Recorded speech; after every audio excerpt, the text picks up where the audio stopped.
You're listening to Music Tectonics.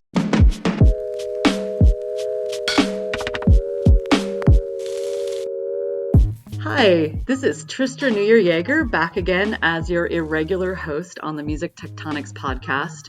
And today I have with me Dr. Psyche Loui, who is an incredible researcher into the way music, emotion, and our brains work together. I'll let her tell you more about her research so I don't get too off key, so to speak. But I'm really happy to have you here today, Dr. Loui. Thanks so much for joining us on the podcast. Thank you for having me. It's great to be here. So, Psyche, if you could tell us a bit about what you do, where you work now, what your main research focuses are, and then I want to hear more about your musical background. But let's talk about what you're doing right now. My official title is Assistant Professor of Creativity and Creative Practice. And so I teach and I do research at Northeastern University in the Department of Music. I'm also affiliate assistant professor in the Department of Psychology at Northeastern University.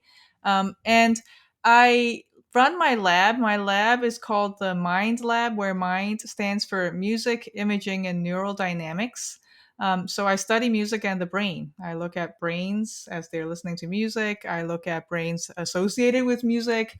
I try to understand why we have a musical experience, why humans around the world enjoy music and play music, and how it brings people together. That's fantastic. How did you start getting interested in this subject? What's your own relationship to music? I started playing the violin and piano when I was quite small. I think I started piano when I was 5, but I really started I've always been interested in sounds, and I have absolute pitch. I mean, I don't know if that drove me towards playing more music. And then I started violin lessons when I was 7. And it really was when I started playing in orchestra in grade school, I think like 5th grade or something, when I really started to get really hooked by the power of music. I've also always really enjoyed science classes and thinking about like, scientific ways of understanding. And I think it was during college, during undergrad, when I started realizing that there's this emergent field of music and the brain that's just starting to come out, papers just starting to get published at that time. And I really wanted to get in on it, and I guess I haven't really looked back. That's really exciting. So, as you got to explore this fascinating intersection of psychology and neuroscience and musicology or creativity, that must have been just, I mean, I think everyone that's listening to this podcast is someone who's pretty passionate about music, even if they've gone into the business side or the tech side. So it's really exciting to get such a unique perspective on what's actually going on in our in our heads and our minds. So I'm going to ask you a terribly general question. That's like probably it's a horrible layperson question, but how does music affect our emotional state? How, as a scientist or a researcher, do you approach a question like that, and how do you trace the effect? What are you looking at when you're looking at these effects? Well, when we're talking about emotions, first of all, I like to introduce students to thinking about the different ways in which people have thought about emotions. I mean, I think that we're all familiar with like the term like, oh, I'm feeling happy or I'm feeling sad, or these categorical descriptions of emotions. But you can also think about emotion as being a certain space, where you have a certain emotional space where I'm feeling very high energy and positive today, or I'm feeling kind of negative today, or I'm feeling bittersweet, or maybe this piece of music has this power to make me feel bittersweet, which is kind of both good and bad, right? So I think that music has this unique way of helping us navigate this emotional space. And I think the core of it, I mean, if you're trying to measure how it works in the brain or in the body, um, they're bodily or psychophysiological tools that we can use. So they're quite small now. I mean, even my Apple Watch, right? It's recording heart rate, or and it's recording like breathing. I mean, and so we can have very small tools that, let's say, attach to the torso or attached to the fingertips, that can detect your skin conductance, or how sweaty you are. And that's something that, you'd think how sweaty you are, not particularly sweaty. It's kind of a cool day today, but it's really something that's actually quite sensitive, and it's quite reactive and also predictive of, not only what has just happened but also what's about to happen. So, for example, if I suddenly do this, right? I mean, that's a little bit unexpected, and so you're going to have a quick change in your heart rate, a quick change in your breathing rate, a quick change in your in your sweatiness. And these are all things that we can pick up, not even measuring the brain itself, but just measuring the body. Um, and what we're seeing is that when we listen to music that we really enjoy, it doesn't have to be necessarily happy music, right? It could be sad music that you really resonate with. It could be exciting music that really kind of gets you riled up, or makes you want to dance. All these acoustic parameters of music are reflected in the physiological changes. So when you're listening to music that you really you really enjoy, for example, music that gives you the chills, we can actually record the chills, as in we can record changes in heart rate and changes in skin conductance. And so there's even little cameras now that are built just to look at the hairs on your arm, right? And of course, when you're having a chill, then those hairs go a little bit higher up. That Um, that is so so what we're wild. seeing, it's very That is interesting, right? amazing. Yeah, and I think it's these tools are becoming more and more available. I mean, you can even build one to like continuously track your own responses to music. But what we're seeing is that not only, when you're listening to music that you really feel emotional about, not only do you get these changes in physiology, you also tend to have stronger connections in the brain between areas of the brain that are important for hearing, right, like auditory cortex, auditory areas, and areas of the brain that are important for social and emotional communication. So I think one of the most fascinating findings is that there are people who tend to feel these chills more strongly than others, and there are some people who just don't feel emotional Mm, to music at all. And there are brain differences, especially between areas of the brain that are important for hearing, and areas of the brain that are important for sensing rewards, and for emotion and social functions that are coactive and connected to each other. that's really fascinating. So, does music shape the brain? I mean, does what we listen to, even as adults, start to change those connections? Yeah, I mean, I think everything shapes the brain, and the brain shapes everything. So it's really, and of course, the brain is part of the body, and the body affects is affected by what's going on around it, and the body changes what's going on around the body. And so I think it really is a cycle, or maybe a network of different interactions that happen between the brain and the body and the world. Um, and I think music is part of it. Like right now, when I'm speaking, right, you're listening to what I'm saying, and your brain is tracking with what I'm saying.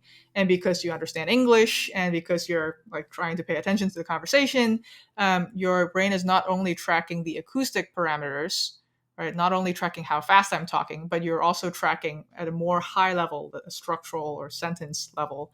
And for music that we enjoy and that we understand, we see the same kinds of things, right? So if I play you a piece of music that's, let's say, 2 beats per second, right? So 120 beats per minute. We should be able to record your brain activity while you're listening to this music, and we should see a peak at 2 cycles per second, or 2 hertz.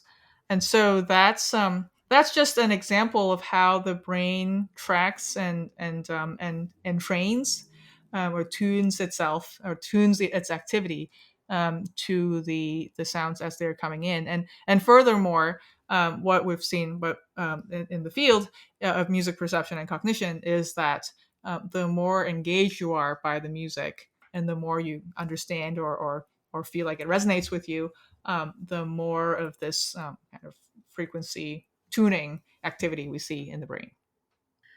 It's like, sorry, I'm gonna keep jumping in and just going like, oh my gosh, that's so cool. So I really love learning about this, even on just such a basic level. It's so fascinating. So some of your research has involved pleasure and the pleasure we get from music, and I'm wondering if you could talk a bit about the sort of mechanisms involved in experiencing pleasure in the brain, and if the way we react to music and the pleasure we feel is any different from any other sort of sensory input or experience. Is there anything special about music when it comes to the reward cycle or our sensations of pleasure? I think that's a really great question. And I think that there's still a lot of debate among the researchers about what makes music special. And I think that it comes down to the energy that's coming in, right? Both um, acoustic energy and its rhythmic content and its pitch content and its harmonic content, right? So those musical features, and also the associated energy changes, right? So if I'm playing music and you're watching me play music, there's also visual input that comes in, right? And so it's not purely auditory. Um, so all these different modes or sensory energy that's coming in to your brain. I think that can engage the reward system in a way because the brain is so good at making predictions. And I think that the whole reward system, right? And by reward system, I'm talking about the dopaminergic, the dopamine system in the brain, which is of course a neurotransmitter or brain chemical that's important for pleasure. And it's important for pleasure because it makes predictions about what's coming in. And if something is unexpected or is unexpectedly good or it's unexpectedly bad, then the dopamine spurts, right, or dopamine activity is sensitive to that difference between what you expect and what actually comes in. And so that's what the reward system is getting. I mean, I think it's a really nice analogy is I mean, dopamine reward system is of course sensitive to money, right? So if I make you, play this a slot machine type of game in the MRI and functional MRI, then I can see that your reward system is active when you're winning, and suppressed when you're losing or something. And what's also interesting is that if you expect to win or you're almost winning, you also get this reward activity, right? So it's a really classic example that the reward system is really doing these predictions and coding for a difference between expected and outcome. Um, and and of course, the other thing to know is that the how tuned your reward system is, it depends on what you already have, right? So it depends on what you already know.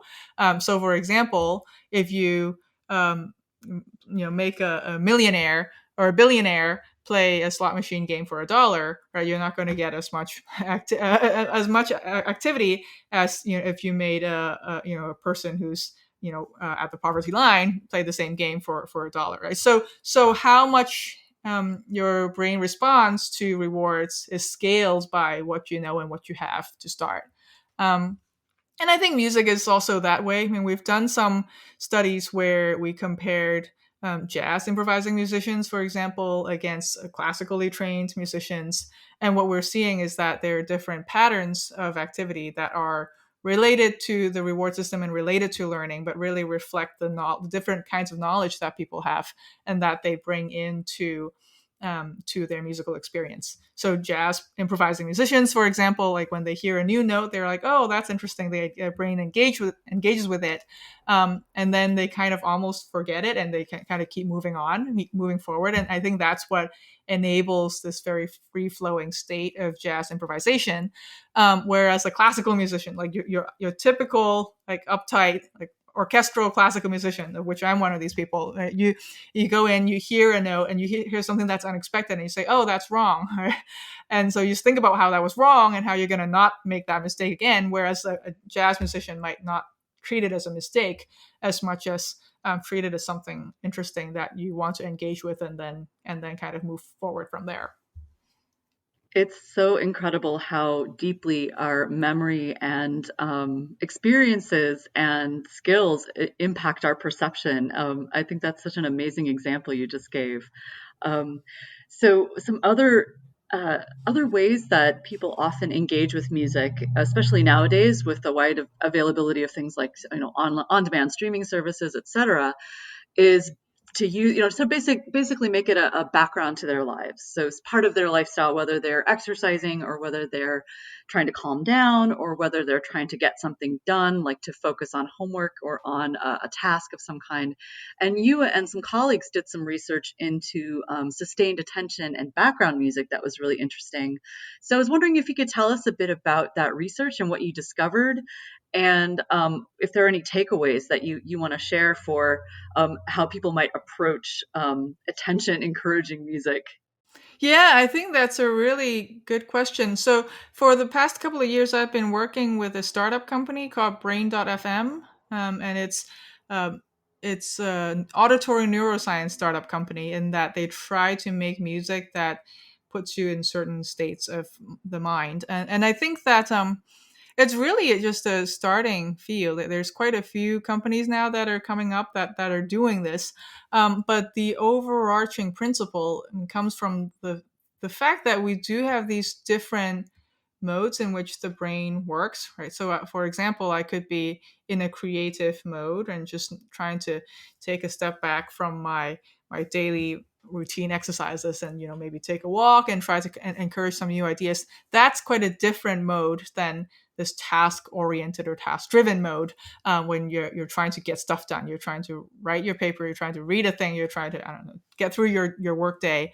And I think the idea behind this sustained attention work is, can you make music, make sounds that are background noise in a way that tunes your brain towards certain types of maybe desirable brain activity given a certain state. Right? I'm not trying to change your activity forever, or trying to change your brain forever with these tools, but trying to see if we could enhance certain band or frequencies or bands of brain activity that might be useful for certain tasks.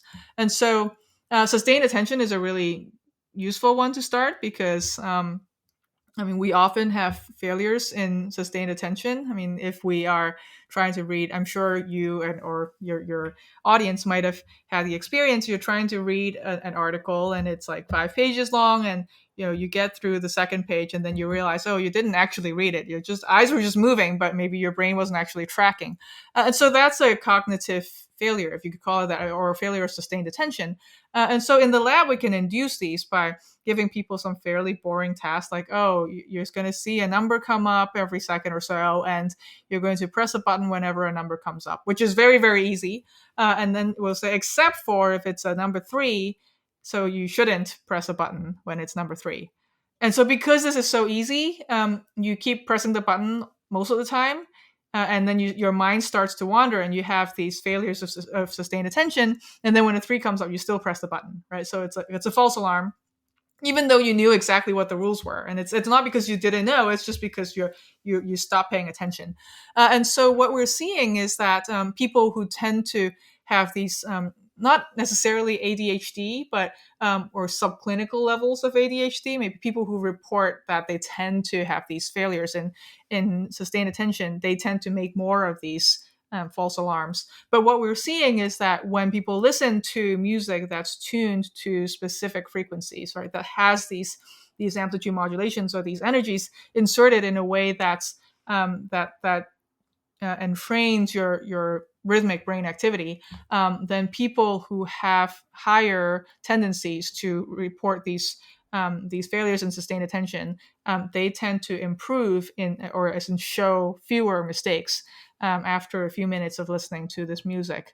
And what we're seeing also is that when we record brain activity using event relate or EEG, electroencephalography, so brain waves and brain potentials, what we're seeing is that people who have higher of these ADHD-like tendencies tend to show more of a tuning in towards the music over time, whereas people who don't have as much of these symptoms just tend to start out being well tuned. So maybe what the music is doing is over time, like gradually tuning the brain towards the necessary rhythmic activity for sustained attention.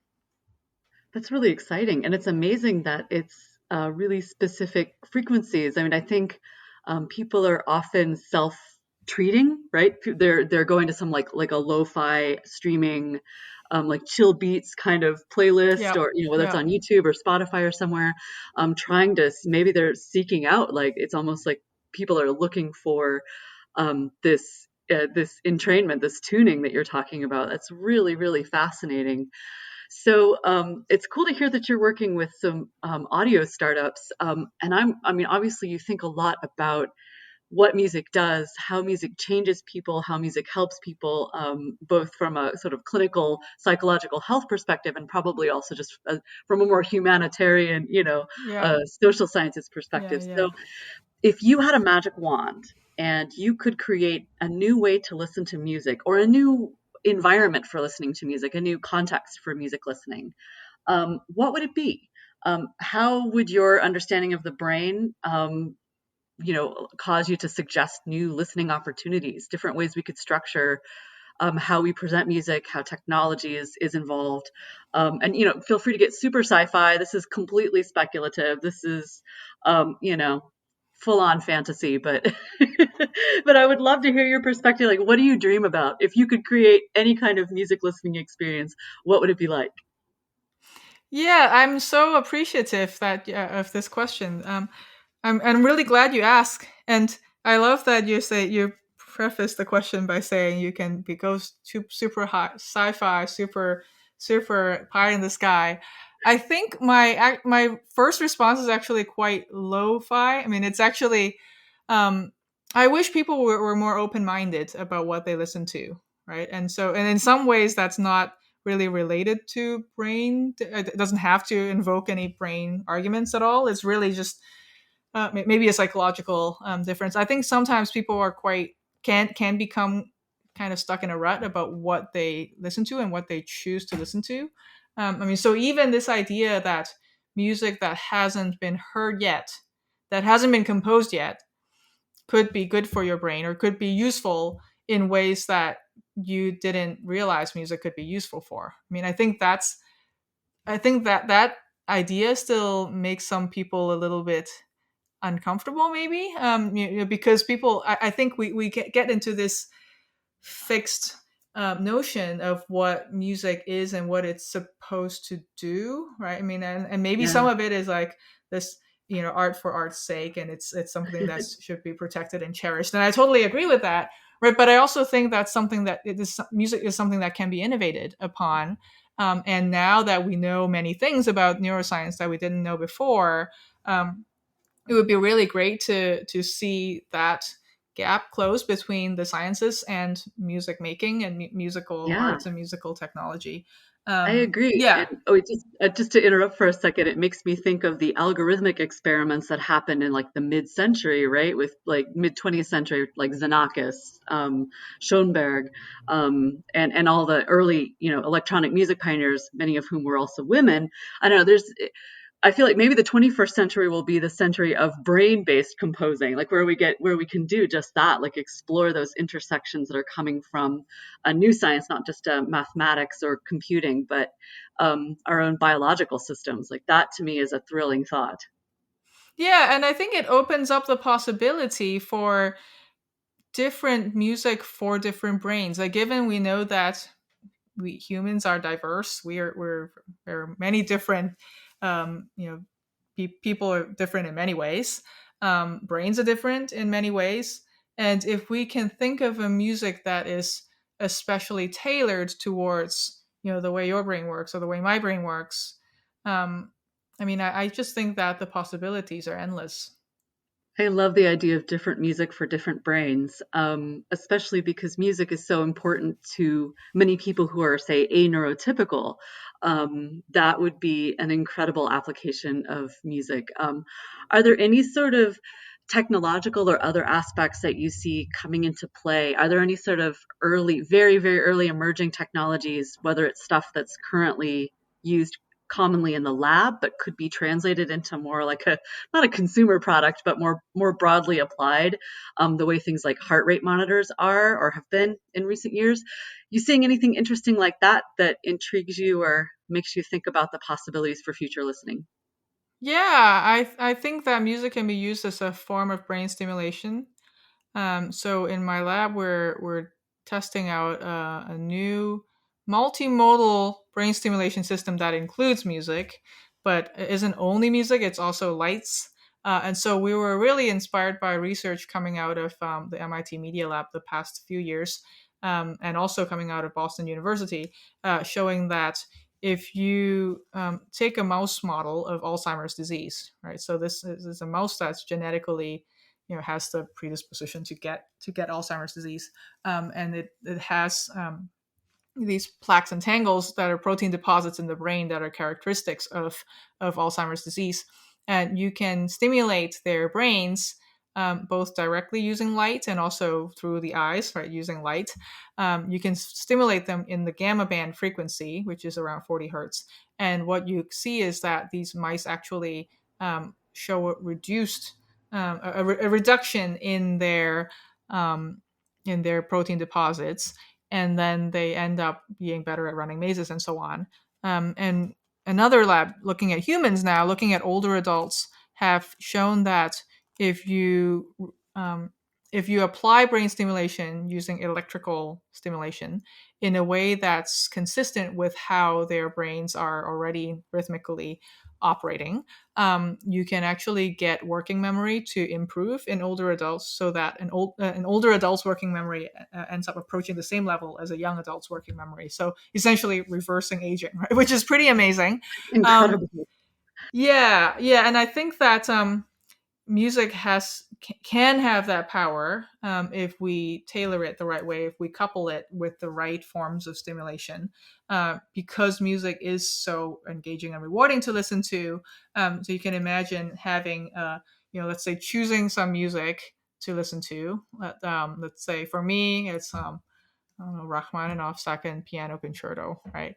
And it has certain rhythms in it already. But then what my collaborator Edward Large at Oscilloscape, what they've done is they've built a neural network model that takes these rhythms that are in the music and then flashes lights with them, right? And then with that information, you can add another layer to that neural network model, and then you can flash lights in the gamma frequency range that is consistent with or coupled with the rhythms of the music. And so I think something that's like that's adaptive and flexible and can be used by whoever wants to bring their music to the table to use.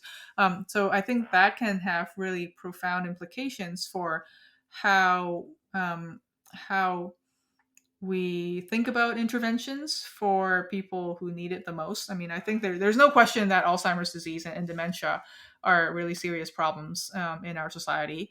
And if we can think about a non-invasive and actually enjoyable way of applying an intervention, and that can actually help memory, which is pretty core to what's going on with Alzheimer's and dementia. So I think that would be really huge. That's amazing. Thank you so much, Dr. Loui, for taking the time to talk us through some of these discoveries and innovations. It's really, really exciting. And keep on enjoying the podcast, and we will see you again soon. What's up, beautiful listeners? I've got a question for you. What do you want to hear next? Let me know at pages.musictectonics.com/feedback. Suggest future guests and music tech topics you want to hear us cover, and tell us how we're doing. Again, that's pages.musictectonics.com/feedback. Look forward to hearing from you. Thanks for listening to Music Tectonics. If you like what you hear, please hit subscribe on your favorite podcast app. We put out new episodes every week. Want more? Find it at musictectonics.com. You can dig deeper into this episode, learn about our annual conference, get the Music Tectonics app, and sign up for our newsletter. Musictectonics.com has it all. Also, look for Music Tectonics on Twitter, Instagram, Facebook, and Clubhouse. And connect with me, Dmitry Vitsa, on LinkedIn. Peace. You're listening to Music Tectonics.